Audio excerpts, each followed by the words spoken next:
Turn that damn juice on! Powered by Arkansas, for Arkansas. This is Inside Arkansas Live.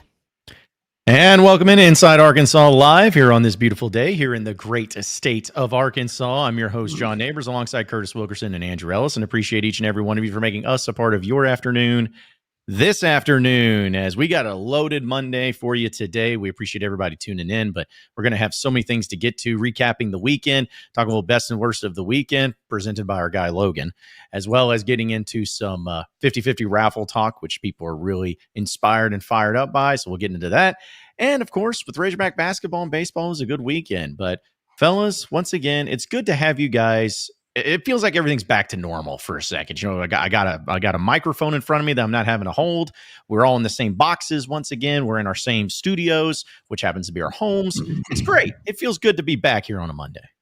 Yeah, I'm not gonna lie. I was starting to get a little uncomfortable seeing your hands so often.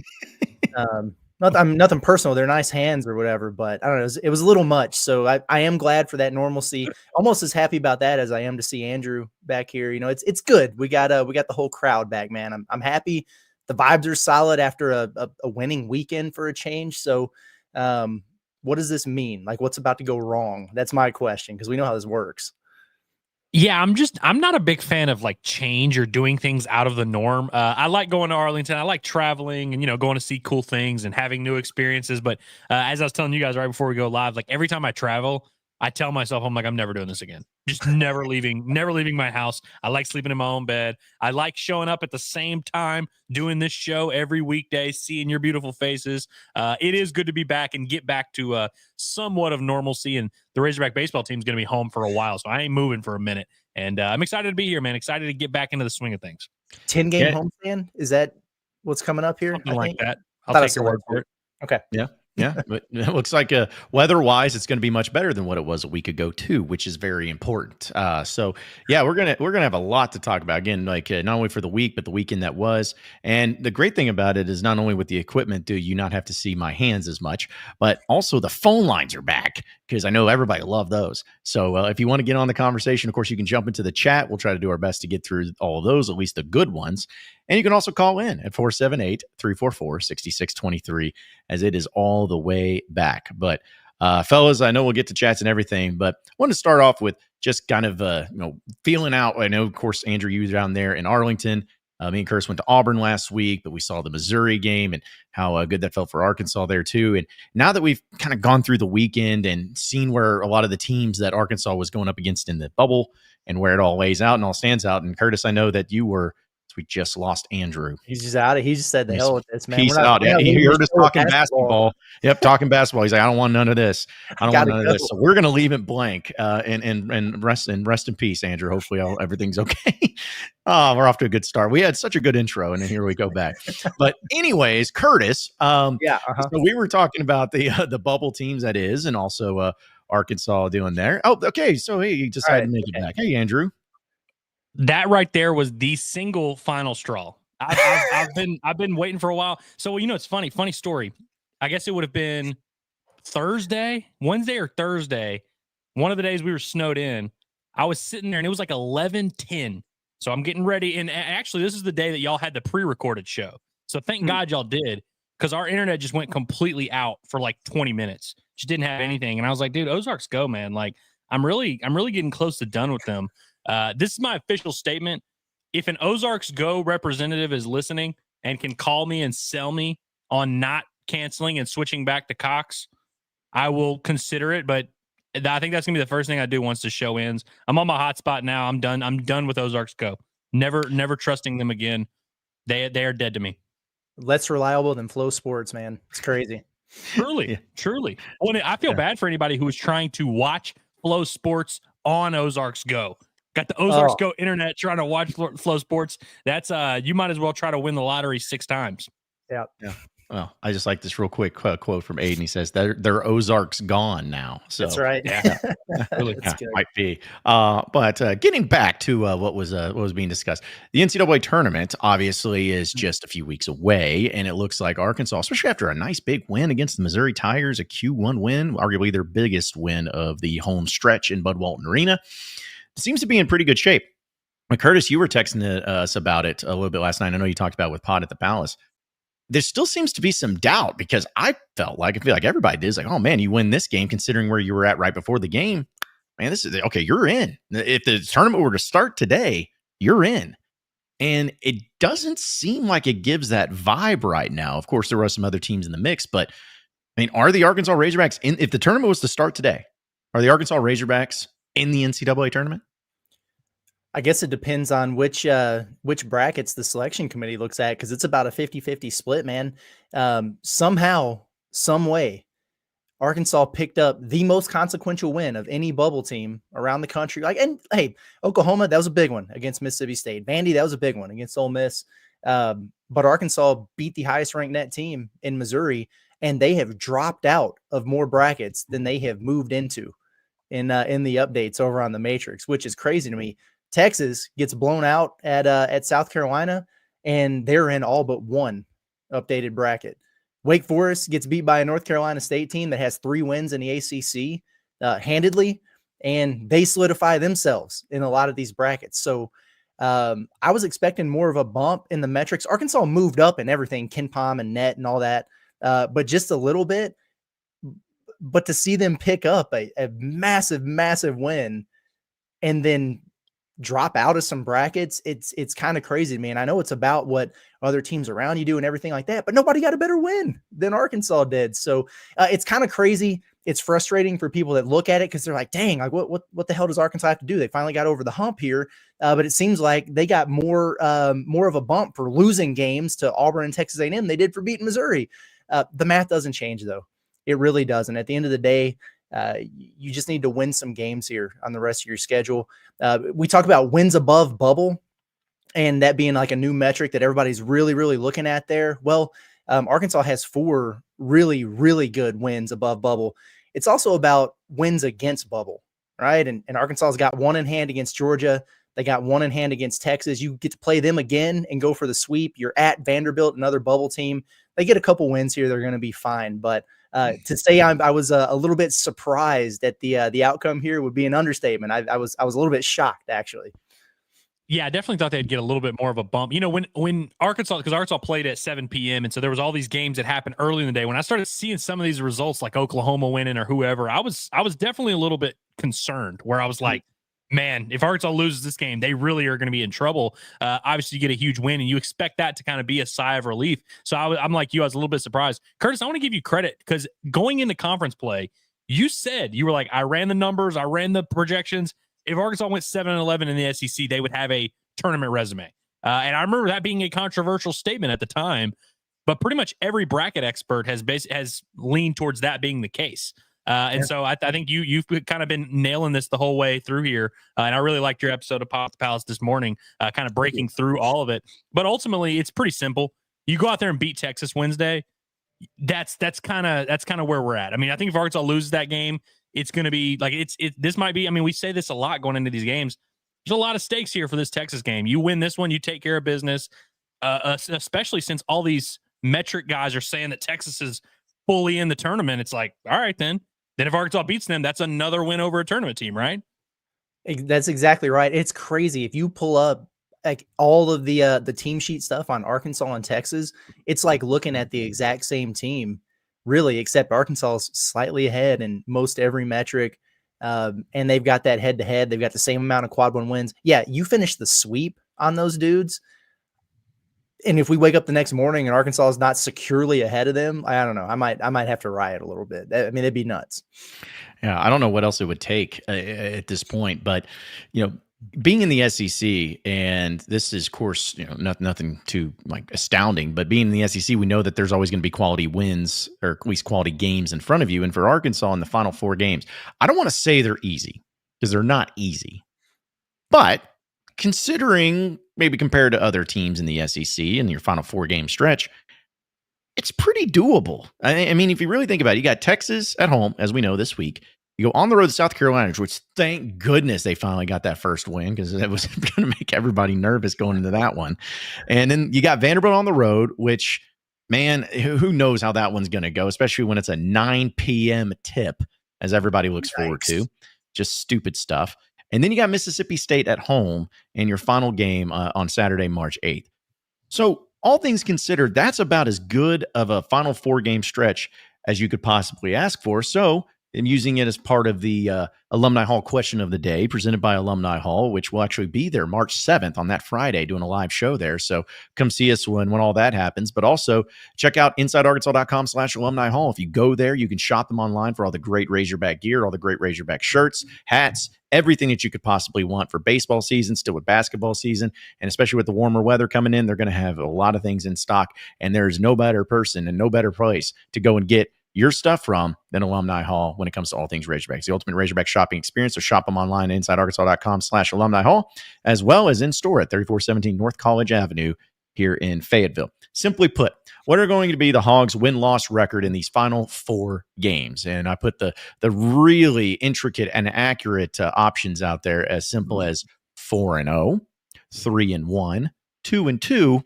But since I can only have 4 options, I had to put 1-3 and 0-4 in the same one. So again, I want to give Razorback fans credit.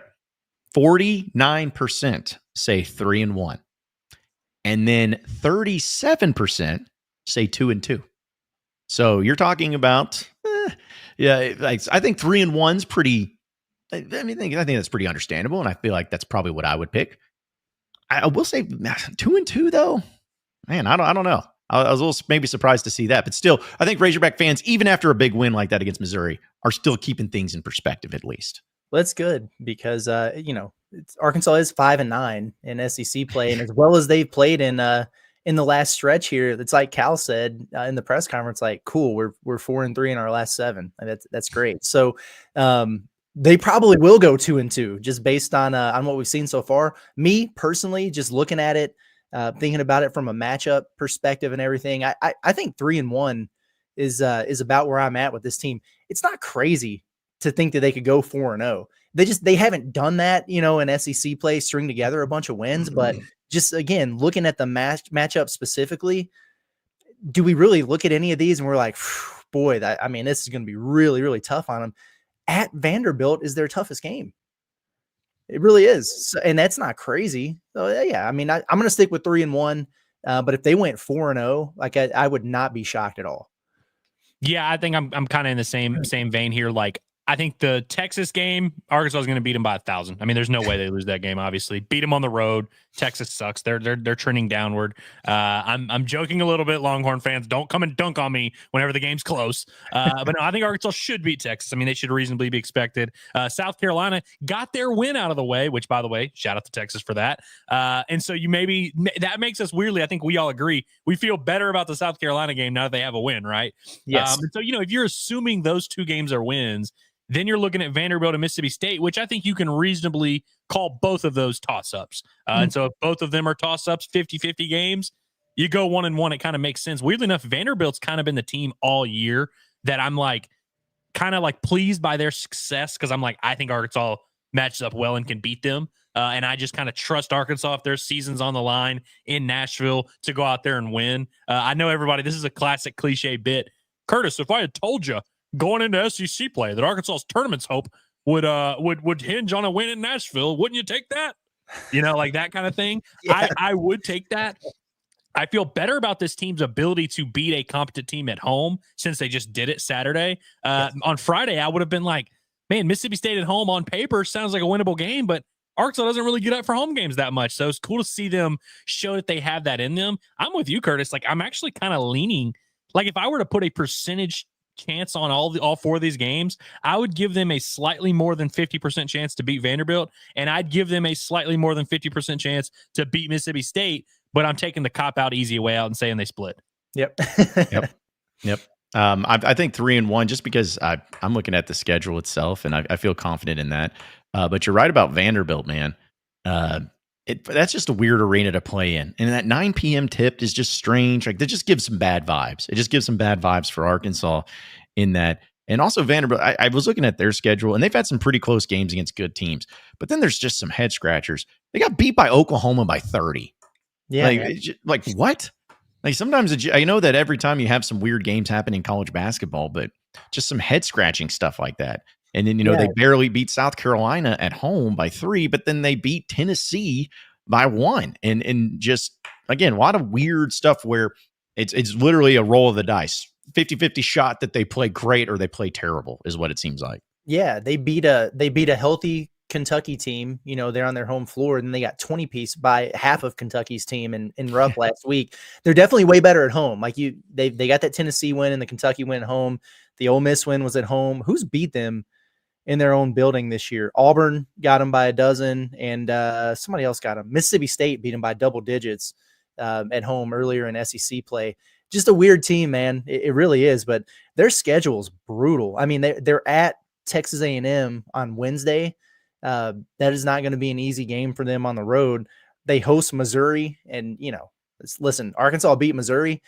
I hate to admit it, I really do, but Missouri's pretty good this year, man. That's a solid team. And then they get Arkansas, so it wouldn't be crazy for them to be in a situation where they had lost 5 out of 6 when Arkansas comes in there. It's bubble on bubble crime, man. Like, all these teams are just going to have their backs against the wall and in desperation mode in these games. We'll see what happens. I know I use this term stakes a lot, but like every single game of SEC play for Arkansas feels like it really matters. You think about, a 30 game season, you can kind of afford, every game isn't necessarily the end of the world. As Hog fans, we always feel like every game is the end of the world, no matter what sport we're playing. But it really does feel like that, of course, for these final 4 games, but you just kind of look back at Arkansas's SEC schedule, every single result has mattered. And there's a ton of them that you wish you had back. There's a ton where you're like, whew, thank God we got that one. Like, there is not a single game on this SEC schedule, when it's all said and done, 18 games, that we're going to look back and be like, oh, that actually wasn't that big of a game. Every single game matters, man. And it's just really cool to see the SEC playing at this level and kind of on this stage where all the country is looking at them. And so it's going to be very interesting. And another thing that we need to consider in this whole thing is, we all have our numbers. We all look at what we're looking at, whether it's net, whether it's conference ranking, whatever. We don't really know what the NCAA tournament committee's looking at. They may just screw it. There's 9 SEC teams in. All of you guys are SOL. We have no idea. They might say, hey, we're going to have 15 SEC teams in there because all of you guys are good. We don't care if you're 6-11 or whatever, 6-12 in conference play. Like, you got a good resume. It's going to be very fascinating. And so the more help Arkansas can do for themselves, I think you just got to get to 8-10. Just get to 8-10. That's kind of what we said going in. Ultimately, here we are. Yeah, leave no doubt. Mm-hmm. Yeah, and 8-10 for all those that were may not remember. 8-10 is the SEC record you had that year when Anthony Black and all them beat Kansas in the Sweet 16. So it's not like unprecedented for you to go into the tournament and have some success going 8-10 in the conference. But yeah, go ahead, Andrew. I was just going to say, it's insane how many, whether it's Hog fans or Kentucky fans or Tennessee fans or whoever, that are like, you can't make the tournament under 500 on SEC play. Just can't do it. I'm like, one, it happens every single year. But two, like this particular year, of course that's going to matter. So it's like, I still, like, even leading up to today, like I saw comments on Curtis's video this morning that were like, well, you can't make the tournament if you don't go 9-9. I'm like, where are y'all getting, who told y'all that? Where are y'all getting that information? It's based on nothing. Incorrect information, man. Like, I don't know. Yeah. Well, it's like, we'll get to your chats, folks, but like Angel says, Diggy V made a statement that no teams under 500 should be in the tournament, no matter the conference schedule strength. And yeah, I don't understand it either. And I'm not like hating on anybody, but there was even a guy I was having a discussion with just about the Razorbacks. He's like, yeah, but here's the thing, man, we got to get to 20 games, right? In that, what you have to have 20 games, 20 wins. And I'm like, no, like that's not the case. I don't know. Like, if there was some like unwritten rule that somebody put out there that just people stuck with, where it's like, it has to be this way. I mean, sure. Yeah. It helps if you're above 500 in SEC play or conference play. And yeah, it helps if you have 20 wins, but to say like, if you don't get that, you're just lucky to get in. It's not bowl games. It's not like, oh, we got to get to 6-6, 5-7 teams don't get in. It's not that at all. It's completely different. So I don't know where that came from. There's a pretty good chance that either Kentucky or Mississippi State or both finish below 500 in SEC play. They can't get in now. Like, they're both top 25 teams. Yeah, I mean, yeah, it's and I get it. Like, I think back in the day, like before Arkansas got relevant again in basketball, like back in the Pelfrey days or whatever, that used to kind of be a barometer. It's like, get to that 20 win mark or whatever. And yeah, when the SEC was only getting 3 or 4 teams into the dance, you probably need to have a winning record. The SEC is built different now, right? And the ACC used to be the conference of record in college basketball. and they would have teams that would go, below 500 or whatever, get in. Well, now they suck. And they're going to have teams that might go, 13-5 in that conference and not make the NCAA tournament because they don't have a single quad one win.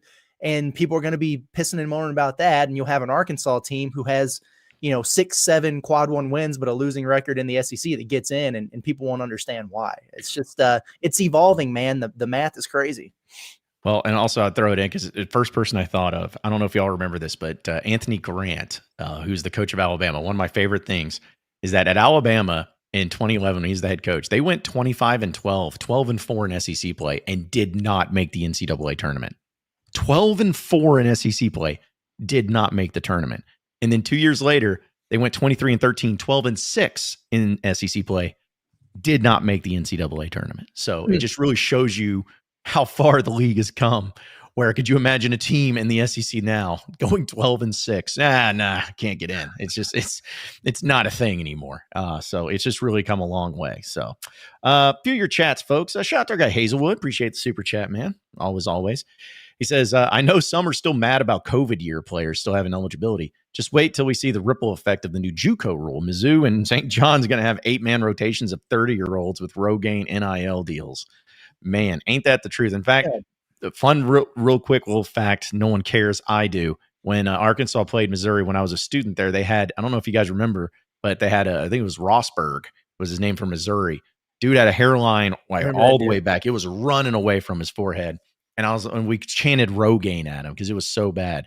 But either way, that's immediately the guy I think of when he was saying Rogaine and all that. Because, yeah, it seems like Missouri definitely hits up some of those older players, if you will. Yeah, Arkansas has run into a couple teams here recently. They got a bunch of old heads. Auburn's the same way. And apparently, like Chad Baker-Mazara could come back next season. What would he be, like 29? I mean, I'm serious. He's literally the same age as Luka Doncic. It's insane. Luka are the same age, bro. That's insane. It's unbelievable, man. And we're just here like, God, can Arkansas have a sophomore Carter Knox next year? That'd be cool. Yeah. Can they get more than one player who's old enough to go to Tin Roof and buy a beer? Like at some point, can we just put a stop to this? Like, just be like, okay, no more. Like, just, okay. And any of you that think no more eligibility, none of that. You're done.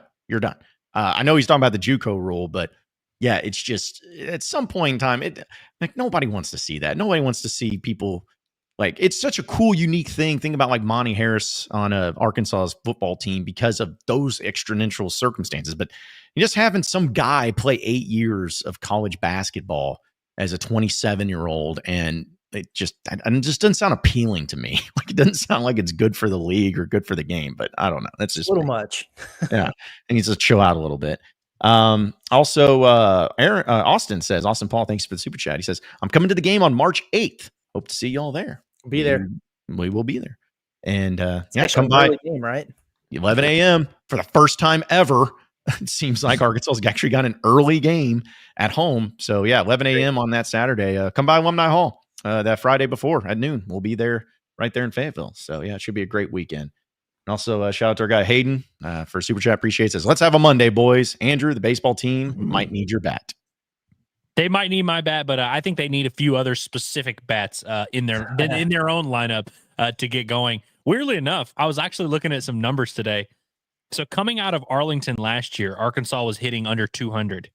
I think they were at like 188. And so now they're hitting 270 as a team coming out of Arlington, which is clearly not what you want when you're early in the season, non-conference. But we are about to enter as what I like to call stat padding section of the schedule. I mean, like Tuesday is your first midweek game. You should score 15, 16 runs in this game, ideally. And then you're going to play 2 non-conference home series against worse competition than you just faced. So, like, Arkansas, there's a good chance Arkansas is going to enter SEC play hitting over 300 or something like that. I'm not saying you should be, like, blown away by that, but, like, for everyone that's doing the, like, same old offense or whatever, they're actually on a better track than they have been the last couple of years, which isn't saying much because they stunk.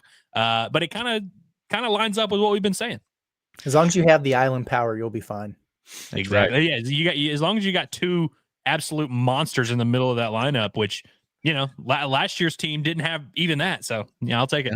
Yeah. In fact, speaking of that, let's just do that as part of our Arkansas update presented by Davis & Garrett Insurance, your independent auto owners insurance agency, securing what matters the most. congratulations, as Fayetteville Alloy has been named SEC Player of the Week. So how about that? Did not screw him over. Gave him his flowers a little bit. So shout out to the I don't really call him Baby Alloy. I don't know if you call him whatever Alloy.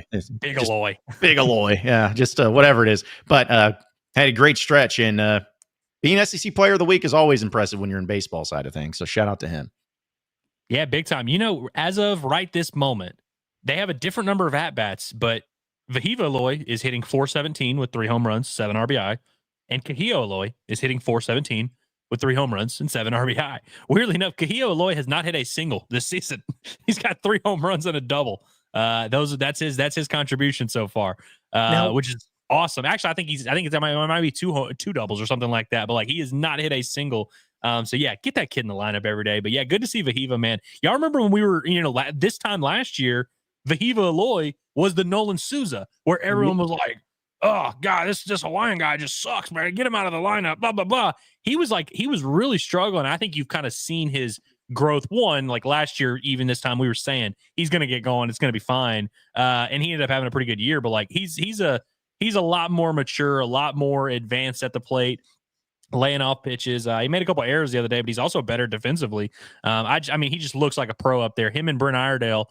I'm worried, all these other guys in the lineup are going to fluctuate, and maybe they're going to be good this weekend, maybe bad this week, but like you're going to have 2 guys, the 2 right-handed bats in the middle of that order who are going to hit 20-plus home runs, going to hit over 300, are just going to be professional hitters, and it kind of sets the tone for everything, man. It's fun to watch.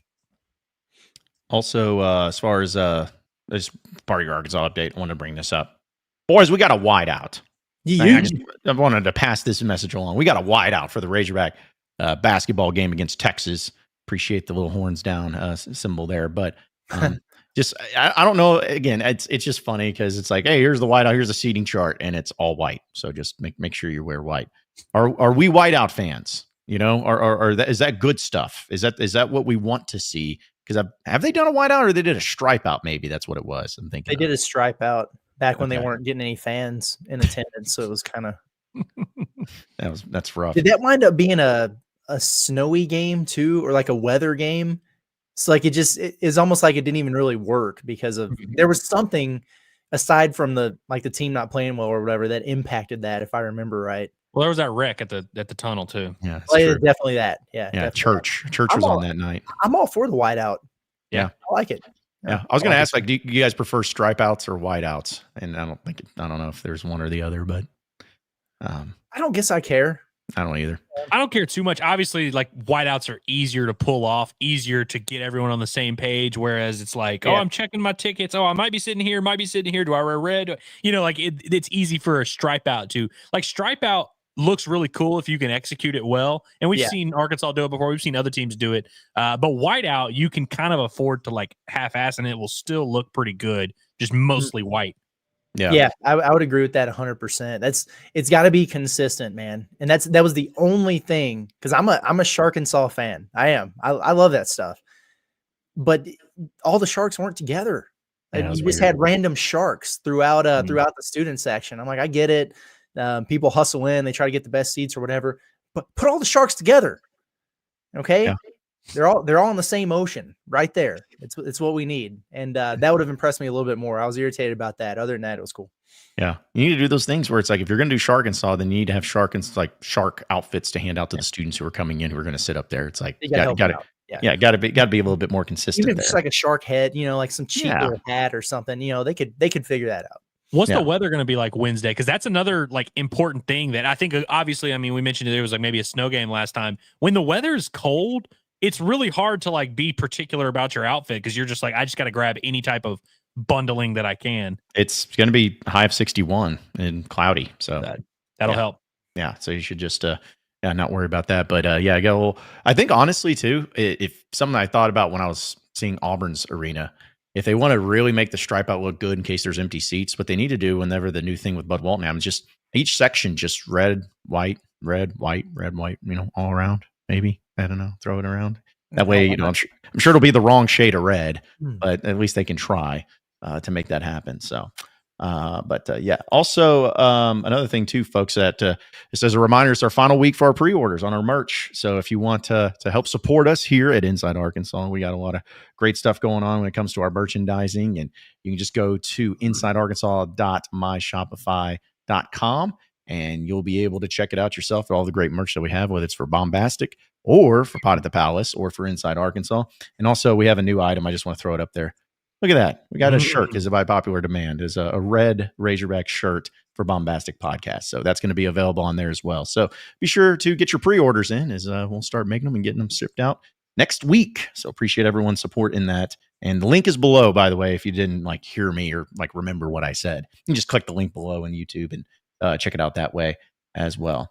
A few other things here in the chat to get to, though. Dabbing Rhino says, if we beat Texas on Wednesday, Texas will still have a higher percentage chance seed than us. LOL. They seem to, everyone seems to benefit from losing. So, it's crazy. It really I know he's saying this jokingly. He might actually be telling the truth. Especially because Texas doesn't seem like they're even on the bubble as much. They're kind of safely in. Yeah. And they're elite basketball program apparently. So Masterful gambit, sir. That's what the NCAA Tournament committee was telling them on Saturday. That's right.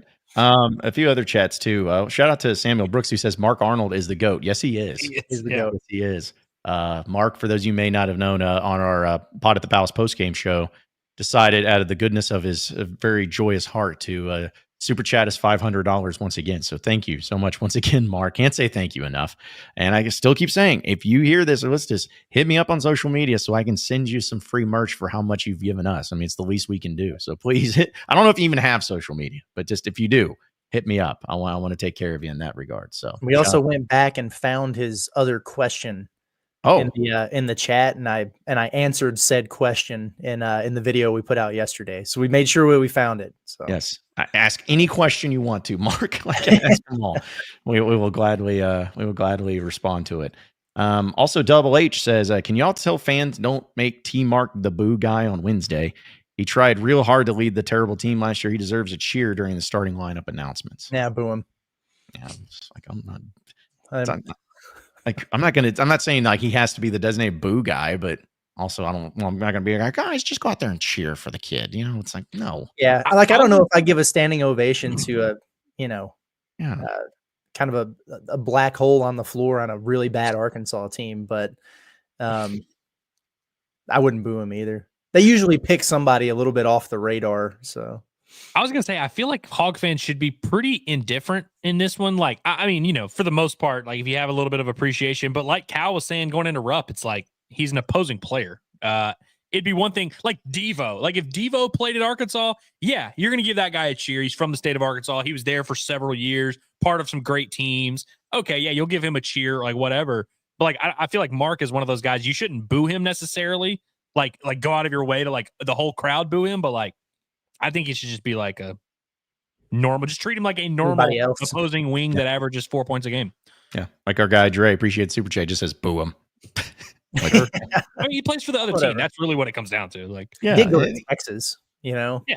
Yeah. And I know that's where he's from, but Yeah, but not only that, but it's I don't know. I just don't feel like Tremont Mark, I mean, I'm speaking out of turn here, but I don't think he's going into Bud Walton. He's back, man, I think I'll get an ovation for what I did there. I don't think he's expecting it either. In fact, guys, I would love to know, there's no way of knowing for sure, but I would love to know how many people are going to be in Bud Walton on Wednesday night and they're going to hear Tremont Mark's name in the starting lineup. They're going to be, oh yeah, he plays there. They're not even going to remember the fact that he plays at Texas. I mean, let's just be honest, and this is just my opinion. Maybe I'm wrong. Arkansas would be an objectively worse team if Tremont Mark were on the team. That's just my opinion. I mean, could you see the way Carter Knox is playing? Would you rather have Carter Knox and his hyper efficient, good two-way impact, or would you rather have Tremont Mark stealing possessions away from other guys? I feel like it worked out for both parties. It's we're good. Let's call it a day. man. Yeah. Yep. Also, shout out to Dre, our guy. Also, says he went to Texas, so boo him doubled. All right. Yeah. That's plain and simple. Pretty much.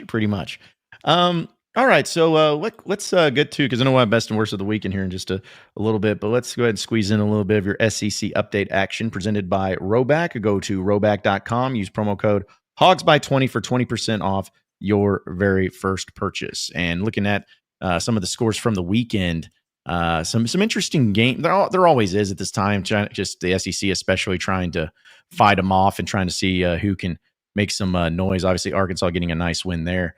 But how about Tennessee going on the road and defeating Texas A&M in what was a top 10 matchup, 77-69. Nice for that one. But Tennessee getting a much needed win after they were kind of struggling a little bit. But I think what we talked about last week, that this may have been like the worst top 10 matchup you could see between these two teams. Yeah, So. it in ways it over delivered in terms of, I don't know, like watchability or whatever. But Zakai Ziegler, huge shot, big three at the end for Tennessee, and it was a Wade Taylor masterclass of bricks and inefficiency yet again. So things that you love to see, because you're like, yeah, I could see that. Nothing too surprising.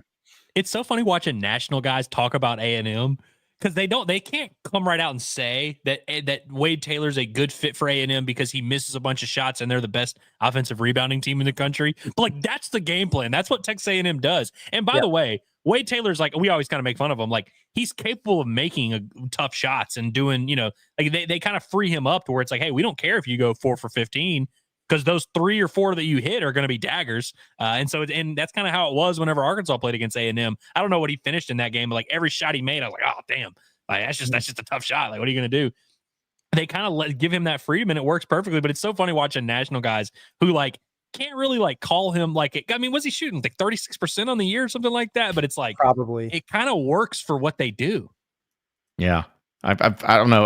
What was the term? I think it was when Marshall Henderson was playing, like gunner. I think is what they called him, just because he's like, he'd end up with 20 points, but he'd be like 4 of 16. And it was just like, everyone would be like, man, this guy he's got a hot hand, and you see his highlights, but it's like, okay, but it took him 8 tries to get there, It only works if you're playing in a 62-58 type of game, which conveniently A&M is consistently in. Yeah, he's literally shooting 36.4% this year. He's shooting 36.8% for his career. I mean, it's just kind of how it works. He averages 15 points a game, and he takes 13 shots a game. That's kind of how it works. His last 4 games, 4 of 11, 4 of 13, 4 of 14, 4 of 15. So I assume the next game against whoever it is they're playing, 4 of 16 coming up. I mean, it's get ready for it. Oh man. Also in some other SEC notes, Alabama bounces back after a couple of losses there. Beat Kentucky 96-83. Kentucky dropped to 7-7 in conference play. Shameful, really. I hear they have players out though. I don't know if you guys heard that. Goodness gracious, man! It's just every member of BBN, like once a day, it's like they just get all real antsy, and like the hair on the back of their neck stands up. And it's like, I got to tweet that, you just have to consider the injuries that Kentucky has here. And Mark Pope is doing an unbelievable job. Like, dude, we get it. Shut up. Dude, you want to talk about moral victories? Kentucky on Saturday, just based on all I was reading the tweets and thought they won. Based on all the tweets, I was like, oh, crap, they beat Bama? Damn. Everybody's like, wow, what a performance. Those Cats, man. And they moved up in all the metrics, of course. And so they were doing the thing that we were doing when Arkansas lost on the road at Auburn, where we were like, like tough game. You probably, we could have given them a better chance, but like, that'll help you in the metrics. Doesn't kill you. It's interesting how far they've come. They lost by 13 to a top 15 team and moved up 2 spots in the net. Arkansas won by 7 over a top 15 team and moved up 1. I mean, can't argue that logic. It makes sense. Arkansas was lower to begin with, so it's like you'd think it would give them more of a thing. Yeah, this doesn't exist. But also, I want to just call out. I know you guys know this, but I'm not feeling sorry for them. But Alabama's final 7 games of this SEC season is insanity. I mean, it truly is. They played Auburn, lost that game. They played at Missouri and lost that game. Then they played Kentucky, won that game. They have Mississippi State this week, at Tennessee, then Florida at home, and then on the road at Auburn. Like, I'm not feeling sorry for them, but that is insane how tough that schedule is down the stretch. So if you're thinking a little uneasy about Arkansas's final stretch, geez, could be worse. It could be Alabama. But again, not feeling sorry for them. They'll be fine. They'll be just fine. There was that game. And then, of course, we mentioned South Carolina getting that first win over Texas. Vanderbilt did beat Ole Miss, so they're still trying to fight through some stuff. And stupid Oklahoma beat Mississippi State. Like, just, it's so annoying. Like, I don't know what some of these teams. I'm just like, what are y'all doing? Yeah, Like, that was an annoying game. It was very predictable. In ways similar to Arkansas's deal, where like Missouri's coming off that huge win over Bama, and Mississippi State was coming off that huge win over A&M, and it's just then you go to a gym with nobody in it, and Oklahoma's playing desperate. The writing was kind of on the wall for that one. Stinky performance by Mississippi State there, man. Hubbard couldn't get anything going. Their defense, that's like a Chris Jans thing. And I'm not sure if Oklahoma missed a shot in the second half. They might have gone 100% from the field and just absolutely lit them up. But all that tells me that Arkansas is going to beat Mississippi State at home at the end of the year. So Mississippi State's interesting. Like, you look at their overall season, and they're having a good season.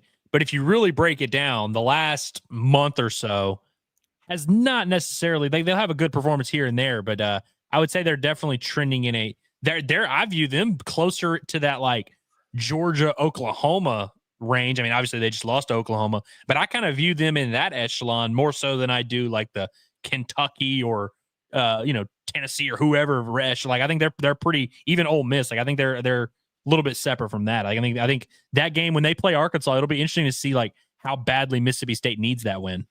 Yeah.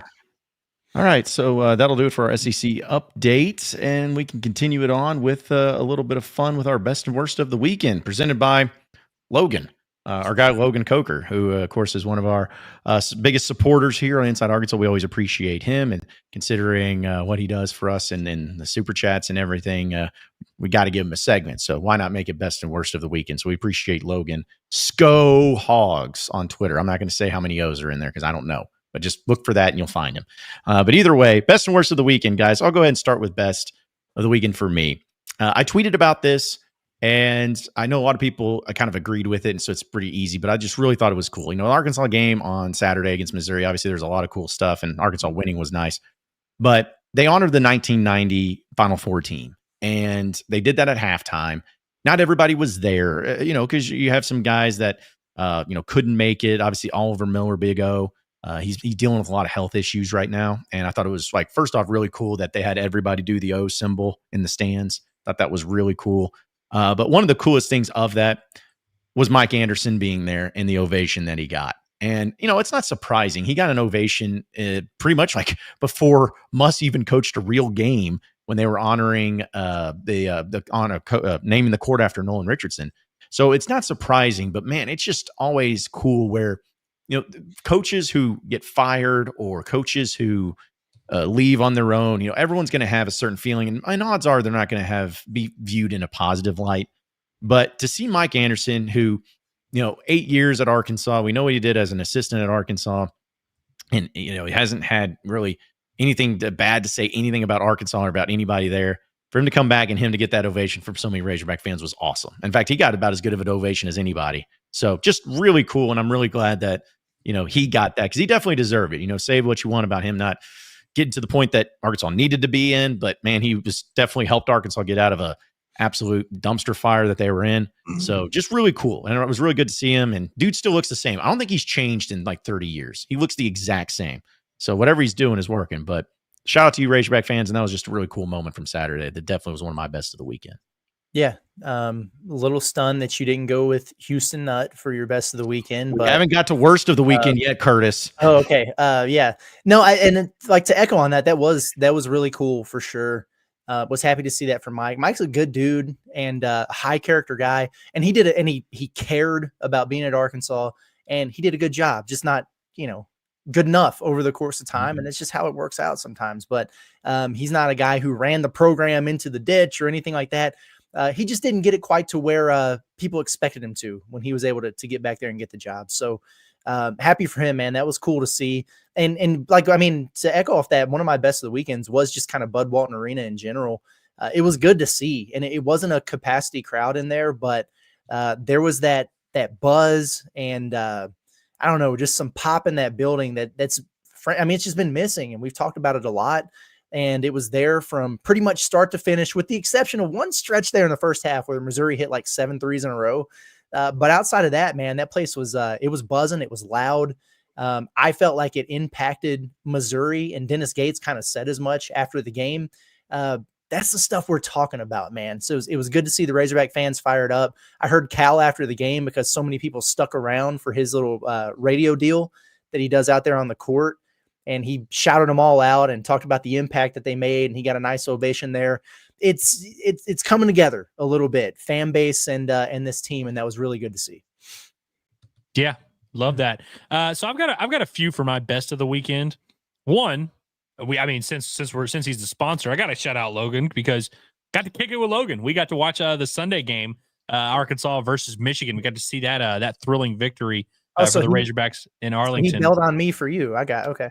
Yeah, he did. Well, he was explaining that, and I was like, "Yeah, dude, I thought you were going," but I think he didn't realize that Arlington was this weekend, and so he had like front row seats to the basketball game Saturday, and was like, "Wait a minute, actually, I'm going to Arlington." And so, also, he only attended 2 games this weekend, and it was the 2 that Arkansas won. So, if you're looking for someone to blame for Friday, it would certainly be him. I also want to shout out. I'm going to shout them out again on the Bombastic podcast because I know they'll be listening. But I want to shout out a young man by the name of Kane from Texarkana and his father. I got to meet them after the game Sunday, and it just really made my day. I don't get recognized a ton. Every now and then, people will come up and say what's up. It's mostly, middle-aged white men, just random, guys that are, nice guys, but it's like ones that don't really like tug on your heartstrings. But it was cool to see a kid who like listens to the show, likes the show, and reminded me of my young self. And it kind of reminded me because when I was a kid, I wish there would have been someone covering Arkansas baseball and like having a podcast about it and all that. So it really did like kind of make my day. So I wanted to shout him out. I'm going to shout him out again on the Bombastic podcast later. But I hope that if they're coming up to Fayetteville, we can maybe hook them up with some tickets to a game, maybe set them up. Like I'd really love to do something for them if I can. But I also wanted to, I haven't shown UFC stuff in a long time, but the UFC had a card in Seattle. I didn't get to watch most of it live because it was mostly during Arkansas's game, but I wanted to show this hilarious knockout because I think I am better at my job than this referee is. Yeah, no comment from me on that one.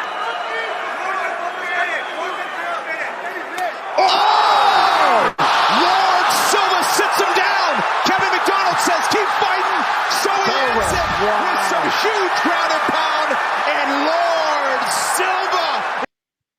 I mean, when you have the fighter down there, it's basically begging you to stop the fight. Like the other fighter's sitting there, like, look at him. He's done. The ref's like, nah, keep fighting, you're good.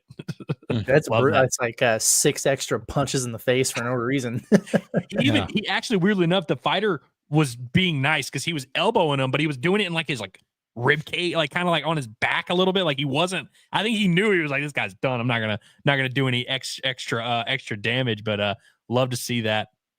That's one of the fighting nerds, by the way. Well, I don't know anything about fighting as has been established, but I don't know. I felt like if it's like knockout like that, and then the guy who laid the punch kind of looks at the referee as in like, yeah, he's out, right? And they're like, no, you can keep hitting him. It's like, oh, okay. Like, I feel like that's probably a good sign that maybe you should have called it if the guy's looking at you like, yeah, he's out, right? Like he's on the ground, like dead. So Jorge Masvidal coined the term super necessary. He had the fastest knockout in UFC history where he just, for as soon as the bell rings, sprints at the guy, knees him in the face, knocks him out cold. And then he got in a few follow-up shots before the referee pulled him off. And they asked him in the press conference afterwards, they were like, did you feel like those extra shots were necessary? He's like, they were super necessary. My job is to hurt this guy until they tell me to stop hurting the guy. So like until the referee pulls me off, like I'm going to hit him. Well, that's a good approach. Worked out for him. All right. So my worst of the weekend, first off, real quick, I'm sure you guys saw it. I won't play it because we'll get in trouble. But the officiating in that end of that Arizona BYU game was just horrendous. I don't know what was going on, whether it was the foul call that they said it was not on the shot, and which it felt like, yeah, 100% was. And then they go to the other end, and this dude just throws up some garbage where he got bailed out, and the official called a foul on him. I don't know what was happening, but that was just awful. And I know that officiating is going to have its moments and whatnot, but it's like you made not one but 2 awful calls in the end of that game. So pretty bad stuff there. But the other thing, as Curtis brought up, worst of the weekend for me was I just seeing Houston Nutt at the Razorback basketball game really upset me. And, this is his right. His brother coaches at Missouri. But I just saw the picture of him and Cal together. I was like, ugh, gross. And man, you would have thought I insulted someone's wife by the way people were coming after me about that. How dare you insult a man of that nature, someone who has loved the Hogs forever? I'm like, no, I'm not budging on that. If you love Houston Nutt, that's fine. But you people that say he needs to be our next AD, you're out of your mind. Like you're crazy talking. If you think he needs to be an AD or a GM or anything like that. Again, this is nothing personal against him. As far as I'm just talking about his resume. He's not somebody what makes you think, he'll be a great AD. Well, why? Like I saw somebody saying, man, the speeches he could give for NIL. I'm like, speeches. Well, in that case, if that's all it takes, let's just sign up a great speech guy to give out. And that does take more than that. But it was just, I don't know, really surprising how mad people got at me for that. And I hated seeing it. And here's my only thing I'll say, because I don't want to spend much time on this, because I have talked about this ad nauseum. But all of you that say he loves the Hogs, though, he loves the Hogs. How many games has he been to since he left Arkansas? Football, basketball. How many games has he been to? How many events has he been to for Arkansas? That was like 20 years ago. Can you really say you love the Hogs when you don't like ever go to any games or tweet out like, hey, I want to go Razorbacks. Love this. Just saying. But that's all I'll say. I don't want to get everybody's panties in a twist again, but that was my worst of the weekend. Made my skin crawl seeing that guy again. Your rage towards the cool uncle of the state of Arkansas is just, it's unreal. It's misplaced. And there's something deeper going on there. I think we need to really work to get to the bottom of it and resolve the issues. But you say the cool uncle. I more refer to him as like the dad that's never there, but only comes around when it's convenient for him. Okay. Like that's what it's more about. Man, and we were talking about it during the post game show. I just brought it up because I know your thing with Houston Nutt or whatever. And I just brought it up on the post game, having not seen your tweet and the responses yet. And so I had to go back in there afterwards and I was like, my God, dude. So in a way it was my best of the weekend, because my best of pretty much every day is looking at John's mentions on certain things on Twitter. So good times. I had two worst of the weekends. One, did you guys see the bus fire? Yes. That the Indiana, whoever, right? Yeah. Dude. Yeah. Insanity. That was crazy, man. And I had it loaded up earlier, but it's not here. Whatever. IU Indy, just insane, man. Their basketball team was traveling and driving back from whatever game, and their bus just caught on fire. And the sucker exploded. And like nobody was hurt or whatever, but they noticed something was going on. They pulled over the bus. A fire started on the back, and they cleared everybody out of there. And then that sucker was up in flames, man. Just insane how that happened. So fortunately, no injuries or anything, but like all their gear, like their uniforms are all burned up and everything. And this is not a place that, can just really afford to replace all that stuff. So it's kind of crazy, man. But, and then Eric Musselman. I'm gonna play this clip courtesy of Shotgun Spratling, which is a fantastic name, but he covers USC over there. He also does some college baseball. I don't know if he's with D1 baseball or who it is, but he's like a scouting guy. Yeah, does some stuff over there. But it looked like he had a little exclusive with Muss after a game where he's very upset about the West Coast to East Coast travel that he apparently didn't know he was signing up for when he took the job. And not a happy camper. We've heard Mick Cronin complain about it, and he even said, hey, ask Eric Musselman. Well, Eric Musselman finally had his opportunity to speak on it.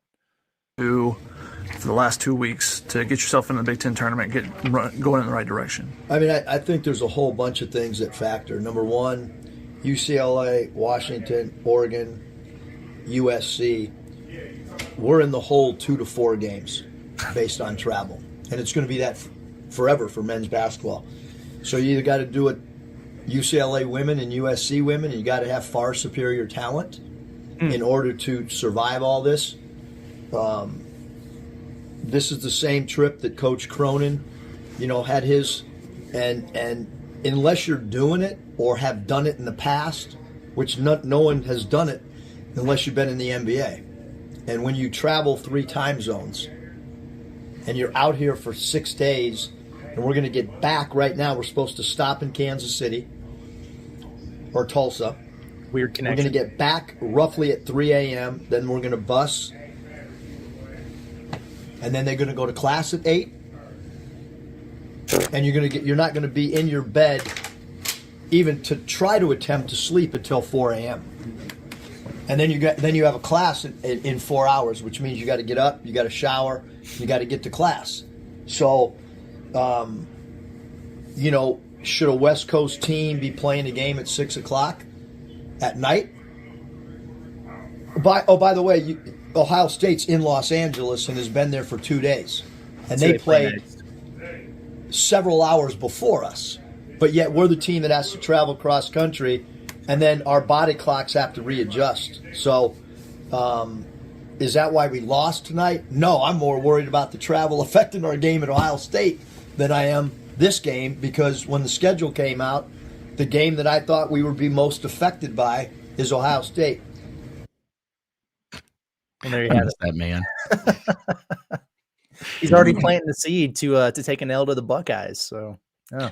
I love it. He's like, we just start 2 to 4 games in the hole. Like we lost those games already. Yeah.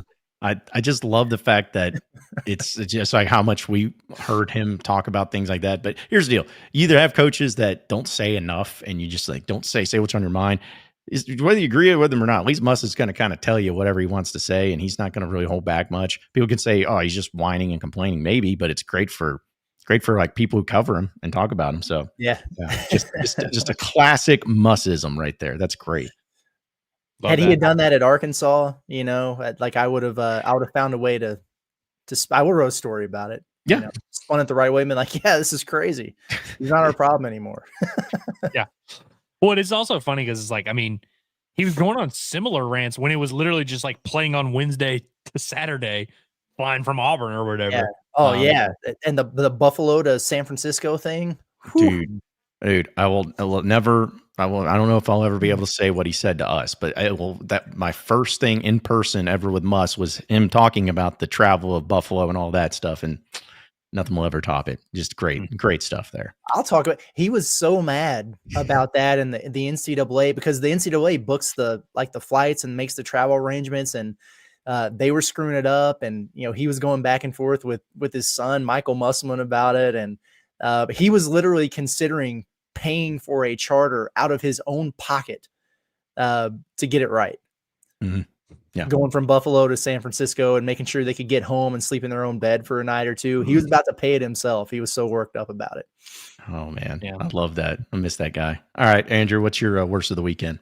So I really don't have a ton. I found one kind of here at the last minute here. I don't have much worst, but I am going to say that I'm going to add another best. Izzy Higginbottom scored 23 points yesterday. I will leave it at that. And but I did see this guy. Did y'all see this Oklahoma guy lose his teeth diving for a loose ball against Mississippi State? I couldn't find the video that I could download, but look at this picture. Ugh. Look at his teeth just sitting there, bro. That's crazy. Man. Like that's tough, man. Yeah, that is tough. Wasn't it was it Devo that chipped his tooth? Something like that? It was Devo. Yeah. At LSU. Yeah. And I just doesn't feel it doesn't feel good and doesn't sound good, but yeah, I did see that. That was pretty rough. Billy Richmond, your move. Yeah, that's right. Until you bust your teeth out, then no one's going to believe that you're really all about the effort in the Hogs. No one's going to believe that. So the kid came back in too. That happened like midway through the second half, and he was back in there pretty quick. Tough I guy. don't think I could maybe it's just because it's me, but I'm like, I just don't know if I could do that. Just come back in and just feel. Not that I'm like couldn't tough it out, but just like I wouldn't feel right. Like I have teeth missing. Like it's not something that you get used to. So, but yeah, shout out to him for the toughness. That's for sure. All right, so that's best and worst of the weekend, and we are going to move on, and we're going to talk about something that's pretty big and something that's got a lot of people talking today. And of course, we appreciate BetSaracen and the BetSaracen app for making it a great partnership with them here in the state of Arkansas. It's the #1 sports betting app here in the state by far. You can download on your iPhone, on your Android, or you can go to BetSaracen.com. Always have great specials here in the state of Arkansas for football, for basketball, for baseball, NBA action, NFL, everything. Every sport you can imagine right there at the palm of your hand. So download the app today on your iPhone or on your Android for BetSaracen. Guys, I know that we've talked a lot about it. And it's kind of come up into the forefront once again of this 50-50 NIL raffle that has continuing to be discussed and continuing to be thrown about. And some people are in opposition, some people are for it, and everything. And I don't know if you guys get asked about it, but sometimes I'll have people just kind of DM me, be like, "Hey, I know something's going on, but I don't really know what." I don't. It's almost like they don't know what side to be on. You know what I'm saying? Like, it's almost like they want to care about it because, hey, want NIL to work and everything, but they don't really know what side. And I think a lot of it is because you hear one side of it, you hear another side of it, and then you don't really have any full-fledged discussions about it. But I was hoping that we could kind of discuss it a little bit more in depth here, because there's been some things thrown around and some counterpoints for why it's being set up the way it is. Because as we know, the latest was that the bill that was originally proposed by RJ Hawk-Tua did not end up passing, but there's going to be an adjustment to it to try to alleviate it and to make this one more passable to those, which obviously Carlton Safa of BetSaracen is fighting against and trying to make it with iGaming. But either way, I know that Curtis, you talked about it. I know Andrew's as well, but it just seems like for whatever reason, and maybe we're just living in a bubble. Maybe I'm just living in a bubble, but it seems like the vast majority of Razorback fans and the vast majority of people here in the state seem to be on the side of Carlton and Saracen. And then the ones that are in opposition seem to maybe have certain reasons as to why they're in opposition. Is that fair to say? Yeah, I mean, sure. I think that's probably fair to say. I don't. There's so much back and forth on this, and arguments can be made for either side, whatever. To me, like if I'm a Razorback fan, I am like, I think I'm a little bit insulted today. Like, I really do. Because the way, I mean, I'm just being honest here. If you follow politics, you can kind of see what's going on here, I think. But like the way the U of A is kind of going about funneling the desired narrative here, it's kind of being done lazily, in my opinion. Like it comes across as if they think you are stupid and too naive to recognize it. Because I'm sure it's just a coincidence that on Sunday the ADG runs this, one-sided column about this situation, followed by the state show of record having like an unprompted segment. We got to get to the bottom of this morning. You know what I mean? Like, yeah. I mean, we get it. Like we understand what's going on here, and hey, that's part of it. Like that's information gets funneled. That's the way you do it. Okay, sure. Fine. Don't have an issue with it. Part of it. But like I listened to the radio this morning, and the conversations about it. And I don't know, man, like if you listen closely, you heard Bo say that the bill passing in its current or amended form or whatever, it will allow universities to use the money however they want it from these raffles. And then he immediately mentioned the revenue sharing, right? And Arkansas's desire to generate, six figures or 600,000 to 800,000 or whatever towards that. Folks, the U of A they're on the hook for that regardless. That's what everyone is going to have. Like we're looking at how to move the needle with actual NIL beyond that. Like you want to set yourself apart. And this, to me, like this does nothing to help the U of A, or it does nothing but help the U of A, I guess, kind of cover their own bills here. Right? Am I making sense? Like, long story short, like it's more than reasonable to question whether or not Arkansas would actually generate any extra NIL money from this at all if it passes in its current form, because they can do whatever, that money can go wherever they want it to. Yeah. And see, because you're making complete sense. And that's kind of where one of many things that gets brought up into this, where, forget about the ins and outs and the intricacies of these bills. Because again, we're not in government. We're not sitting there in front of the state reps and everybody just being like, no, we know exactly what everything little minutia thing. It's just kind of looking at it logically and using common sense. It's like you said, it's not that, the U of A will use it and then it'll be set up, or whichever university. It doesn't have to be just the U of A, but any university in the state sets it up to where it's like, all right, well, we're doing this raffle and it's all going to go towards NIL. That's not what it's set up to be. It's wherever you want to spend it. And I'm just maybe spitballing here, but do you really think that if the U of A sets it all up, that wherever they put that money, they're going to have full transparency? Say if a raffle, which I'm sure will be just hundreds of thousands of dollars if the U of A does it, but hey, $5,000 here in a month, And you think they're going to come out and be like, well, hey, everybody, here's the raffle. Here, congratulations to Joe Blow over here who won the raffle. And that $5,000 we put towards the NIL. You think they're going to say that? No, they're just going to be like, trust us. So it's like, man, that could go into somebody's pockets for all you know. I see someone start this comment, and so I want to just respond to this real quick. So Marcus says, the C&B, I'm assuming that's Chuck and Bo, said the hang-up is Saracen making a profit. Is the Canadian company the university is proposing to partner not going to make money? So I want to focus on this first part because I think it's very obvious. We can have all the intricacies of the legislation and is this good for U of A, blah, blah, blah. The big hang-up is Saracen making money. That's why Oakland is very, very hardcore against it. That's why there's been so much hesitancy here. And in a nutshell, I can get the premise of the U of A not wanting to prop up a casino. I could kind of get that, but here's the problem. And there's a lot of layers to this. One, what Carleton is proposing is not hey, you do business with us and it's a monopoly and nobody else can do this same thing. He's open to everyone being able to do their own type of raffle, everyone having their own type of setup on phones and being able to actually do this, rather than it just being in the arena. And that kind of limiting your profit or limiting how much money you can make because it would be only people that are at the game, which has been his whole point all along. And so that's another layer of this is, and everyone always brings that up. Oh, well, yeah, Carleton, of course, he's for this. He wants to make money, which, like, of course, that's a factor. But it's like he's not saying I'm the only one that can make money. One, the U of A would make a lot of money from this as well. And like you're saying, Curtis, would be able to spend it however they would choose. But there's nothing stopping these other casinos or Oakland or whoever from doing this as well. They just don't have the stuff in place to do it, which is why they're so far against it, because they know that Saracen can do it better than them. And Saracen's already kicking their ass when it comes to online sports gambling anyway. And so it's like, again, every type of argument you want to use, Carleton is kind of set up and accounted for already. Well, yeah, and he's also been they've been putting out the mock-ups or whatever of what it would look like, and that's generating a ton of traffic and excitement. So there has to be a counter to that, right? Like that's kind of how this works. And I see this here. It says Saracen's been open, that they are not making any money off the raffle. But to be honest, they are getting tons of traffic to their website, which sure. Yeah. I mean, absolutely. That's just part of the deal. Like, and part of the narrative, that it was kind of being flipped onto Carleton today is like, just being self-serving and like only using this as a vehicle for that, like to get the iGaming stuff approved and everything. And I don't know, that's a very fair representation of the platform that he's kind of consistently presented here.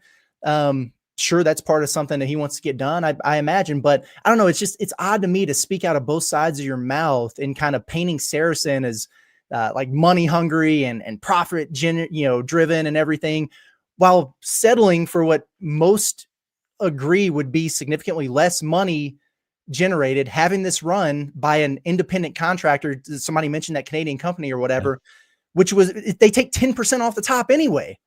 So like, we're worried about Saracen making money, which they would make none off of the raffle itself, but this company was going to take 10% off the top anyway.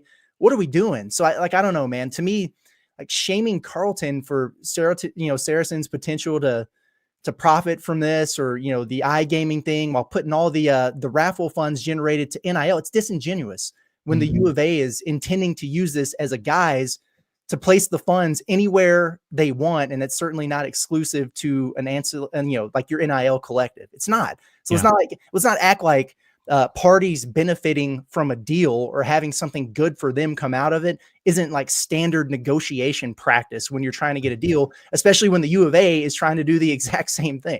Right. Yeah. I mean, it's crazy to me. Yeah. And you brought up the great point of the Canadian company that would be used. If it's anywhere between 10 to 15% of how much they would be making as a cut. And it's like, I'm sorry, I don't understand it. Well, I do understand it, but I don't understand the logic of why people are just saying, well, it's just about Saracen and Carleton, lining their pockets, where it's like everybody's going to have the ability to do it. And just like Marcus said here, which Marcus is on top of it too. He's like, well, speaking of the committee staff, I said that he and Saracen would share the technology for no charge. Like he would set them up and give them those options. And this goes to the whole point, because I'm going to bring up some like arguments of what people have said as to why they don't want it to be in the hands of casinos and whatnot. But to me, I always say I don't know ball, but I know people. And I've always looked at it as, if there's somebody like Carleton who has been responsive to each and every person that's ever asked him a question about it. He did a great article with Daniel Shee, and it was a sit-down interview with him. And he talked about all these things. He went in front of the committees. He went in front of everybody. And he's on social media. And everyone's like, this guy's crazy. To me, I have seen nothing except openness, wanting to discuss it, everything from Carlton, and nothing from the other side. And that to me is like, take out friendships, take out partnerships, take out anything. If you see one side doing all of the things of like, hey, I'll talk, we'll do it, we'll do whatever it takes, we'll talk to you about it. And then the other side's just back in the shadows, it comes across as like, okay, somebody's hiding something over there then. There's got to be something else going on. And, I knew he wasn't going to do it, but it's like when I offered RJ Hawk and Carlton, I was like, hey, come on our show. I'll stay out of it, but I just want to see y'all discuss pros and cons together in front of the entire audience and on our platform. And we can get to the bottom of this. Never got a response. I'm like, Carlton was willing to do it. And I always respect and appreciate, hey, if you're gonna feel that strongly, if you're on the opposite side of this, you're gonna feel that strongly against it. To me, you have to be able, or at least show that you're going to defend it and you're going to stand out, and here's why. And that, I think that's been one of the bothersome things to me too, is just, again, if you want to be on one side or the other, that's fine. But one side is 100% nonstop talking about how they want to approach it, and they'll talk with anybody about it. And the other side, you just don't ever peep out of, except that they, make sure the message gets through to the propaganda network. That's really it. And I don't really respect that much. But on top of that too, I saw another thing. These are just a few of the arguments that were made. Like one of the things was, hey, this is what the U of A wants. The U of A wants this. Of course it is. Yeah. So it's like, so people are like, why would they oppose a bill if it would mean more money for them? But I think you answered that, Curtis, of because they get to control where the money goes. They don't have to tell you anything if they control it. I mean, and also people that are saying, oh yeah, it's just, they're trying to line the pockets over at Saracen. Yeah, because the U of A ain't interested in making money, guys. I don't know if you guys knew that. The U of A and the athletic department, they're not interested in making money. They just want to help the kids. And my entire thought process about it is if that's going towards the revenue sharing number, then every year, then that just, it lets them off the hook to raise those funds or find it elsewhere, which is what they're supposed to be doing. Again, all that would do then is help you get to a spot where you have what everyone else already has. In theory, or best case scenario, this could be something where you're going on top of that. It's extra, right? And then maybe you're ahead of some people or cutting closing the gap or whatever. But Arkansas never wants to do that, man. They just want to settle for, it's better than nothing, instead of being out on the forefront and being a leader in something. And it's exactly what's going to wind up happening here. And that's why I'm irritated about it. Yeah. And it's crazy how many times people within the U of A or speaking for the U of A have cited revenue sharing, even going back to Sam Pittman when he was talking about the transfer portal, citing revenue sharing as if it's this Arkansas specific issue that everyone is going to be dealing with, or maybe won't be dealing with. We'll see how it all plays out. But regardless, it's not like it's been something that is unique to Arkansas where it's like, oh, well, we have to do things differently because here at Arkansas, we got to deal with revenue sharing. Everyone's going to be dealing with that. I don't know why it's cited so often as this changing of the guard and something that only Arkansas needs to be worried about. But again, I would just say for anybody listening that's not as well versed on this, you don't have to take our word for it. Just go out there and look. I see Daniel Shee in the chat here. Read the stories he's been writing about it. Go watch the whole court hearing and all that, where they're all talking about this stuff, and really just pay attention to who is saying what and why they are saying what they're saying. Again, everyone always points to, well, Carlton's just trying to make money. He's just trying to do this thing. You can have that opinion or whatever, but really just listen to what he's saying and find what you disagree with and think about why people would be disagreeing with some of the points that Carlton's making and what he's been pushing and why they're so against it. And I agree wholeheartedly with your stance, Curtis, that the U of A is never going to be forward thinking in this thing. They're always going to be kind of reactive. They don't want to take big swings like this. They don't want to piss people off and all that. And they want to kind of just, play it safe. And it's which is more than fine. But then you don't get to get mad when people like us are saying, yeah, I don't think the U of A is necessarily turning every stone, trying to make sure they compete in this new world that we live in. And you can't sit here and lie to the fan base and be like, yeah, we're doing everything we can. Oh, by the way, we're going to price you guys out of the stadium and you have to pay us more money, even though we are preventing a way to make more money for NIL. We're going to put that onus on you. It's I see why there's a lot of people that are annoyed by this. No doubt about it, man. And and again, like I know that sometimes to some people this comes across as like, oh, negativity, U of A haters or whatever. No. I want Arkansas to be great. I want Razorback fans to have nice things. The vehicle for doing so is generating as much NIL as possible, not just a kind of a half-assed effort to, foot the bill for what you're already on the hook for with this revenue sharing thing, and then that's that. Yeah, I want it to be better. Yeah, and that's my whole goal in all of this, because I want to be clear, people. Like, Carlton's a good friend of mine, and he's been a partner of the John Neighbors Media LLC, as well as us at Inside Arkansas for a few years now. And when there was another casino that was in the state, when I worked down there at the Buzz, that sponsored every single other person on that network except for me, Carlton was there. So yeah, I have a personal friendship and I owe him a lot, and he's a dear friend. But Carlton not once has texted me yesterday or the day before or anything like that saying, hey, John, I need you guys to talk about this. We don't do that. And I don't do that. Like, if there's something that Carlton says or something that's on Twitter that I'll retweet because I think it's a good point or fascinating, I'll do that. But Carlton did not come to me saying, hey, man, that Wally Hall article, you guys need to talk about this and go. He doesn't need our help. Like, the dude's got all of his ducks in a row on that. So this is not something that we're coming out to be the counter to all of that. It's just, we want to make sure that everyone understands from the perspectives of so many fans that are out there. It's like you said, Curtis, I just want the Razorbacks to be great. I want my team, the team I've grown up in loving and caring and so much in this state, I want them to be above and beyond great. And there's just so many problems that's gone on, especially with the NIL, which, let's be honest, NIL is first, second, and third most important thing to having a successful athletic program in major college sports these days. And when you're already kind of proving at the university that you're not exactly killing it with the way you're handling NIL, with the way you're doing things, it's like, why would I trust you to do this? You can't even promote the Arkansas Edge effectively. You're getting your third guy into that. Anybody to run it? Yeah, exactly. You can't even get somebody to run it. Yet I'm supposed to trust you guys over there to be like, hey, you'll handle this raffle correctly. You guys, I mean, I've always said athletic departments are really good at gaming and raffling and stuff. So yeah, you got your stuff. It's like, no, I trust the gaming with the gamers, the people who are experts in it. And I'd rather it go to them, because say what you want about whoever, I feel more confident, more trustworthy. And that's as crazy as some people may hear it.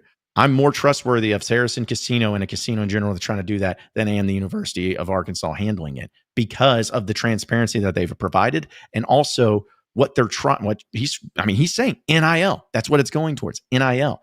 But the detail, and I love you brought it up, Curtis, that detail of like the U of A or whoever universities are doing it, they can use that money any way they want. That's just what really struck me, man. Yeah. Well, and I'm glad you guys mentioned the Arkansas Edge, because doesn't it kind of sound a little familiar where the U of A is kind of not trying to be forward thinking with their NIL collective? They're just kind of finding some random company blueprint that'll take 10% off the top and just let them handle it. Some people that they don't even know, people that all the other programs like the Tennessees of the world have already ditched because they realize, they're actually not doing that well. U of A is content to just let someone else do it and take 10% of their money, or whatever it was, 10, 15%. And they're going to do the same thing with this 50-50 raffle, kind of limiting the upside of what they can do, because they don't really want to get involved with it. They just kind of want to let someone else handle it. And to your point, John, let someone in the state who has your interest in mind, who knows what they're doing, who has done all the research, has invested in all the technology to do this, has an app that takes, I think Carlton was saying the other day, they take 1,000 bets an hour or something like that on game days or whatever. Like, they're kind of equipped to thrive in this world. And I get people saying, oh yeah, you don't want to trust casinos. Well, then don't put this casino on top of the dugout at Baum-Walker Stadium. Don't put this casino in the Razorback Stadium. You can't try to play that card of like, well, we can't trust these guys. Well, then why are they in your stadium? Why are you already kind of partnered with them anyway? And so it's like, it's every type of argument or pushback that the U of A or their peers have pushed out. There's a very obvious rebuttal, and it'll take them about another week before we see another Wally Hall article, or we see another segment on a show where they're like, well, actually, this is bad. The U of A making a lot of money is bad, and here's why. And it's just, they can keep doing that all they want, but I want fans to pay attention to who is saying what and think about why they are saying that. I'm glad you brought that up, man, because I was going to say that. It's just I was sitting in Bud Walton Arena beside Danny Shee the other night, and you were just looking, it's like there's Saracens everywhere. You know, like every other thing that pops up from an advertising standpoint is that. And so it just makes you wonder, clearly there's a working relationship there. I don't know what a compromise would look like, but I just, there are politics involved here with other places, and it's being mentioned in the chat, that place quite a few different times here, that I don't know enough about to speak on intelligently. So I'm not going to, but there's obviously more than meets the eye here. That's going on. So yeah. And I know we've spent a lot of time, because again, but I think it's important to discuss these things and to have an open forum and talking about it. But, you know, here's the deal, is that I can imagine, I am sympathetic in this regard. I can imagine, as say the athletic department of the U of A or whatever, where you have two, especially major companies in state that give you a ton of money, with SARACEN and with Oaklawn. Those are massive groups that give you. So you're in a tough spot, because it's like you're going to have to almost choose a side in this. So I am sympathetic in that, but it's just the side you're choosing, though, is not one that I think because I'm all about transparency, I'm all about openness, and I'm all about trust. And I just don't think that trusting the U of A and there's a lot of, they got bigger fish to fry as it is. Like, I just don't think trusting them and thinking that the bill's going to pass in that way and they're going to handle it and you're going to get the most out of it is proper that way. Because one of the things I remember in that committee or in the meeting that they had was presented by RJ Hawk, when he was saying with the Kentucky example, you know, of how much money, it was only like $5,000 or whatever. And that was brought up to him. He was saying, well, you know, it's just all about how you promote it. And, you know, that's important. I was like, so you're saying Kentucky doesn't promote it? Yeah. I was like, okay, so what makes you think Arkansas is going to promote it? They don't promote Arkansas Edge.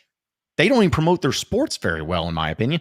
That tip-off tour we went on, nobody knew what it was or what was going on. So I'm like, so you think that's trivial stuff of just, hey, we're going to Pine Bluff to have a basketball practice? If they can't promote that very well, what makes you think that the raffling is going to be promoted? And another thing too that's brought up, guys, the company that they're using in Canada, this Canadian thing, they aren't approved and won't be allowed to be on the Apple Store or the App Store on any of the phones. They're web-based. So if you want to use it, you got to get on your browser and go and place the raffles and all that. You can't even get on an app and do it. So it's just, what I'm hoping to do is at least try to shed some light, and like we're doing is talking about it, but also just try to get people to understand as to like why this is important. One, why it needs to be done right off the bat. Like there's no like, we'll do it and we'll figure out. No, it needs to be done now, quick, fast, and in a hurry. It needs done the right way. And also people have to understand like who's going to be the beneficiaries of this and why. So that's why I think it's important to discuss. That's why I know a lot of people are passionate about it. And like Andrew said, and it was a great point, don't just take it from us. Don't take it from just Carlton. Do your research. Look at everything. Look at the bill that's being passed. Look at what Carlton says on social media. Look and hear what other people are saying.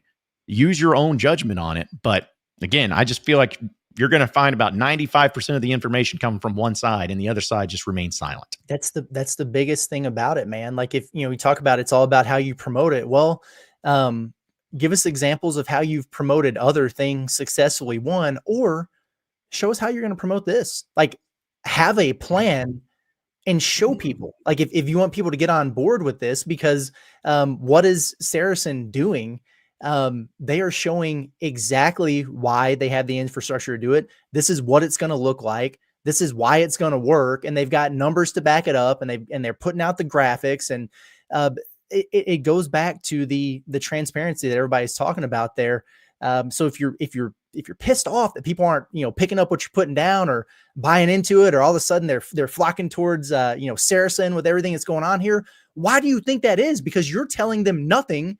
And Carlton's just over here churning out a bunch of information so people have a concept in mind of what this is going to look like. It's not rocket science. It's really not. Mm-hmm. Yeah.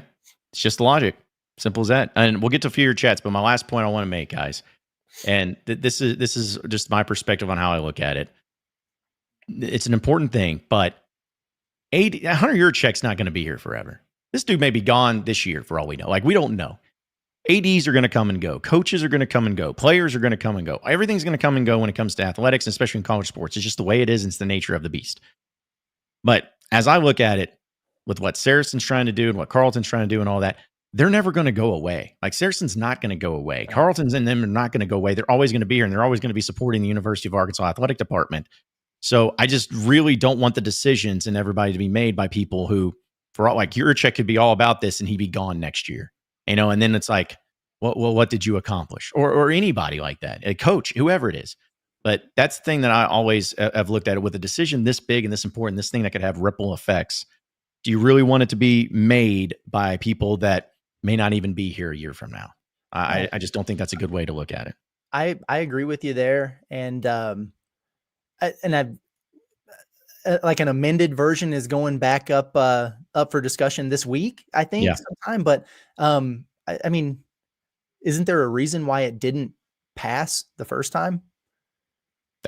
Why did it even come out? I mean, why didn't it get passed if it was just so simple? At the bare minimum, it's a very relevant discussion, and a lot of questions that need to be answered and tweaks that need to be made and everything else. Like if this was crazy talk on Saracen's side or whatever, they would just pass it and moved on and cut them out of the deal, whatever.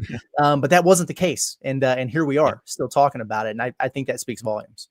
Yeah. And I think this comment here kind of lays it out perfectly, where it's like, they don't have to choose a side, which, I know that makes sense. They do kind of, because if they run with what Carleton is proposing, it's definitely, again, and that's kind of what we're trying to tell you without saying it outright, is that it will piss off people because it will make Saracen look good, because they're the ones who have been forward thinking through this whole thing. But Saracen's solution allows room for everybody. It's insane that they would hurt themselves and everybody else to have a fair market.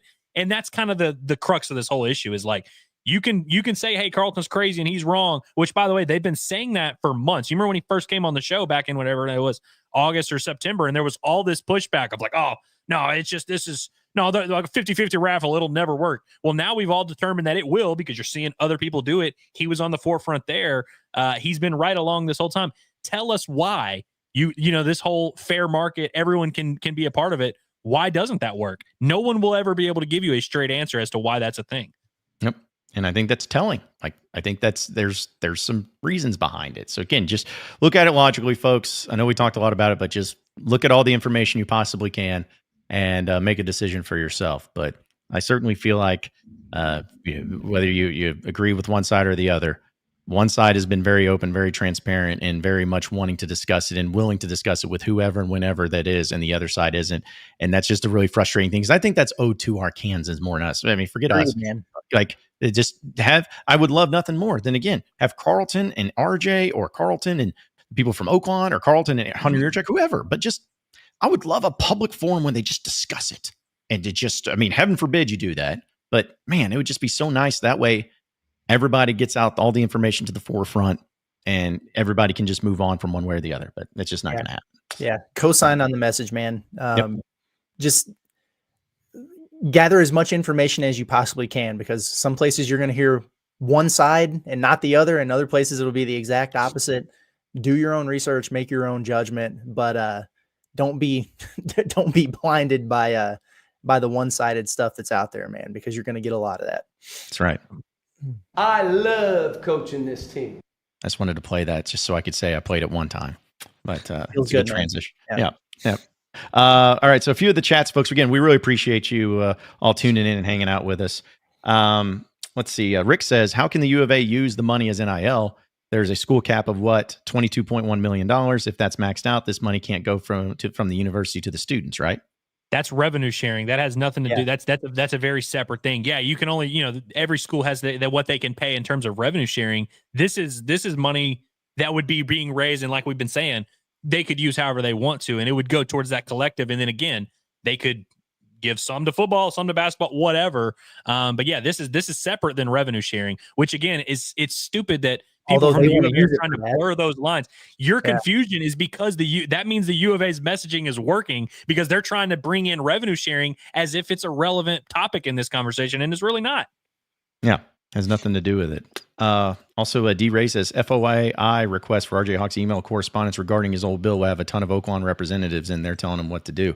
Well, and I hope, I don't know, maybe somebody's done this already, but that's the good thing about government is sometimes you can, if you want to have information yourself, there is those FOI reports and you can do it for everybody. So it's not just that, but you can have that in plain and simple for everybody involved too. I'll say that for Danny Shee. Yeah, my days of investigative journalism are over. I also don't think those orders are being sent via email. I'll just be honest with you.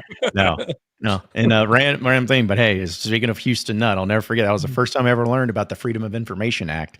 Is when somebody pulled his phone records and found out he was texting Donna Bragg like 1,000 times in a month, and it just ended up being this whole thing. I was like, "What is an FOI?" I was like, Freedom of Information Act. Apparently, that's a thing that you can do. So, yeah, fun fact there. Let's see a few other chats. Tie it back to that, John. What's that? We knew you'd tie it back to that. Anytime I can do to just give Houston Nutt some crap, I'm going to find a way. Appreciate Charlie. No message here. At least, I guess maybe he did have a message. But we appreciate your super chat. But his message was, can we not gloss over at South Carolina? People acting like it's an auto win. They've been incredibly close against the top teams and just blew out Texas. Ain't been no glossing over that game in here. Yeah, no. We've been saying it for weeks, man. We wanted them to get a win to get it out of their system because that's dangerous over there. Yeah, I mean, they've got a potential lottery pick. They're obviously a team that had a really good record last year. They're way better than their record indicates. They're kind of just a victim of the SEC. But yeah, they've been in close games with literally Auburn. I think they played Alabama close. They played a few other teams pretty close. Yep. Also, if anything, there's a difference between saying like you should win than saying like they're going to win. Like they should beat South Carolina. I think we all agree that they should beat them, but it doesn't mean they will for sure beat them. Like plain and simple. A few other chats here. Scalise, appreciate your super chat. Says best of the weekend was the Hog fan turning down the foul ball and giving a horns down to that Texas simp total Arkansas victory. I guess I missed that. Yeah, so there was a Texas fan at Globe Life this weekend, and he was wearing Texas gear all weekend. And anytime he would get shown on the big screen, he'd get booed. Well, he catches a foul ball, and he goes to like hand it to this Arkansas fan who happened to be a woman, and she just was like, "Nah," puts the horns down in his face, and then it got a huge cheer. It was pretty awesome. Just means more, man. Just means more. In fact, Logan also says, our guy Logan, sponsor of Best and Worst of the Weekend, says, can confirm me and Andrew are 1-0 together, and I'm 2-0. So that is true. This is true. Yep, glad we could get that confirmed. Let's see. Also, Ross says, what do y'all think the line will be for Wednesday night? I'd say it seems like it's crazy to think Arkansas is going to be favored in a game. I feel like I can't remember the last time it felt like that, but I would say SARACEN probably has them at what? -3.5, maybe? Sounds about right. Okay. Something 3.5, 4. Yep. Ken Palm's got him as a 5-point favorite. And so it's usually within a point and a half of that. Yeah. Also, Gage comes in. We're talking about our guy, Mark Arnold, who hit us up with a great super chat. He says, Mark is a professor at the University of Arkansas. I don't know if that's true. I mean, I trust Gage, but if that's the case, really appreciate it then. Yeah. I mean, I feel like Mark Arnold might be a fairly common name too. So who knows? It's true. Yeah. Yeah. There could be a few of those that happened and could be named that. Let's see. Also, Hickory Hogs says, we keep telling him to DM us or whatever, or hit us up so we could figure out who he is. But we're still waiting. Can confirm there is a professor at the U of A named Mark Arnold. Science Engineering 418. Oh, I thought you were about to give like his phone number. I'm like, okay, well, let's relax. I was like, all right, well, chill. Here's his email. It's not dox the dude over here. But Hickory Hawk says, John, Inside Arkansas gets media clearance for all Razorback sports, but Houston-Dale Nutt has to be the AD. Or would you rather keep your check and continue to be disrespected? Would you rather? I'd rather die, honestly, but than any of these choices. But listen, because I am a company man. If it meant getting media clearance, then yes, Houston-Dale Nutt can be the AD. Doesn't mean I'll have to like him, and doesn't mean I'll ever talk good about him. But I'll accept that. But I have a feeling, knowing me, he probably still won't credential us, especially if the thing. I know. Yeah, let's say I'm probably not going to get that benefit if that happens. Let's see. Rick is over here. He says, it was great getting to say hi to Andrew in Arlington. He looked like he was in a hurry, though. He was down there alone, man. So I didn't ask for a selfie, But fair warning, next time, probably in Fayetteville, I'll impose. He big times me every time I try to telling ask you. for a selfie. It's crazy. Yeah. I mean, I every would definitely take a selfie. I don't remember. I'm trying to think of when this would have been. If it was like post game, then I probably was rushing to try and get down to the field or trying to get up. But no, I definitely would stop for a selfie. Like I said, it made my day whenever that guy and his son Kane said what's up to me. So yeah, I would definitely appreciate that. Yeah, I'd say yeah. Andrew is always a big timer. I mean, every time he spits, someone's there to catch it.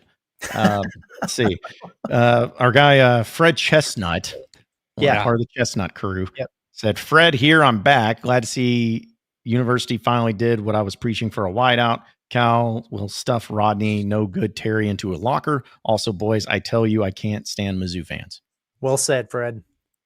Mm-hmm. It's good stuff. I love, like, listen, I know it's probably a bit, but man, I love the fact that there's only commas.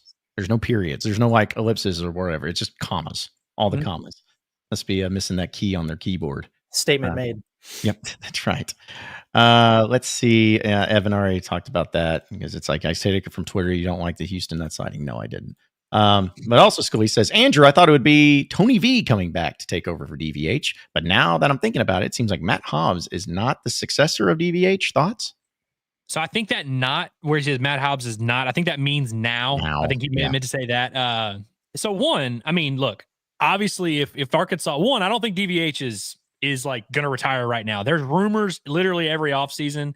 I don't think that is on his mind right now. I don't think DVH is like getting to that point where he's like really getting sick of it. I think he's still got that fire in him, man. I still think he's locked in on trying to win a title. Maybe in 5 years that'll change. I don't know, but I don't think that DVH's retirement is imminent unless Arkansas wins a title. If Arkansas wins a title, then I think the timeline, of course, speeds up. So I'll just point that out first. So that's going to be the ultimate factor. Whereas like if DVH retires in 5 years, we might have completely different candidates. But let's say Arkansas wins the title and then DVH comes back for one more year. And then so you're going into 2027, that would be you'd have a new coach.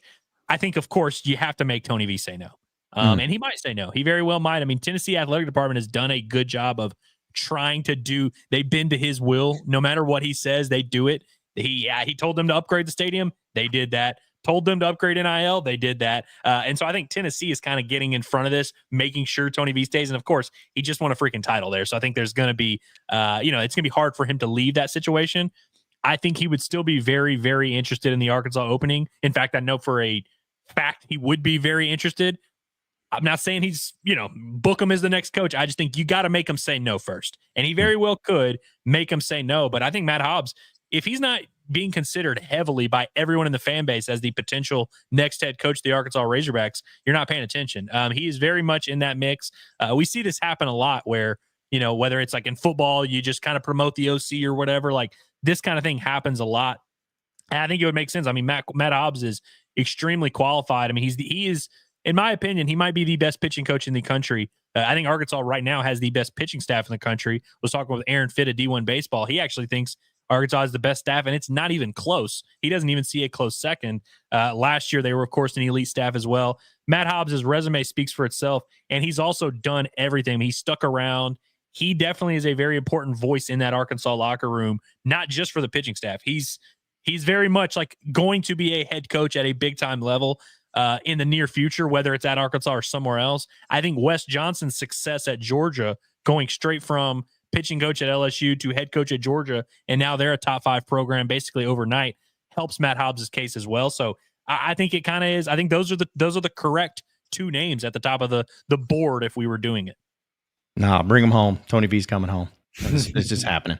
It's way more of a possibility than I think people realize. 1,000%. Yeah. And finally, before we get out of here, folks, I know I'm long, the most important question of the day: John's hands versus Curtis's legs. Vote.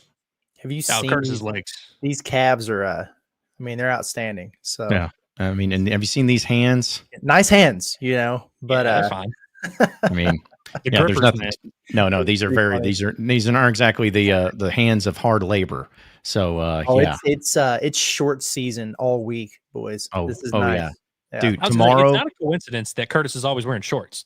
Yeah, I mean, yeah. Hey, listen, it's like it's like if a nice young lady has a really great top half of her, she wears certain shirts. It's the same thing. You know, if it's like Curtis, you got to show up. You got to flaunt it. You know, It's exactly right. Yeah, same thing. But I will say tomorrow, it's 70 degrees high. Razorback baseball, 3:00. It's gonna be nice. It's gonna be real nice. So, but all right, well, guys, final thoughts before we roll out of here for the day. Oh, nah, I'm good. Got it all off my chest, man. I'm good to go. Yeah, the only final thoughts I have is, one, as always, tune into the Bombastic Podcast. But hey, tomorrow at 3 p.m., Arkansas plays a midweek game. We're doing a live watch along for that. So about 24 hours from now, when this show ends, we will basically, it won't go straight into it, but be sure to tune into Inside Arkansas Live as always, as you should be doing, as it is you have to do it. It is mandatory. But then, of course, take your little break. Go do whatever you got to do. Then get right back here, 3:00. We are going to be live for the entire Arkansas versus Grambling midweek showdown. Well, that does it for us here at Inside Arkansas Live. Appreciate each and every one of you listening and watching in Inside Arkansas. Be sure to subscribe to us here on YouTube. You can find our podcast wherever podcasts are found, whether it's the Bombastic Podcast, Bought at the Palace, or even here at Inside Arkansas Live. You can find it that way too. And you can also check out our website at InsideArkansas.com for all the latest and greatest up-to-date information for all things Razorback. So for Andrew Ellis and Curtis Wilkerson, I am John Neighbors. Same sports show, same sports channel tomorrow afternoon. Have a great rest of your day, everybody. We'll see you then.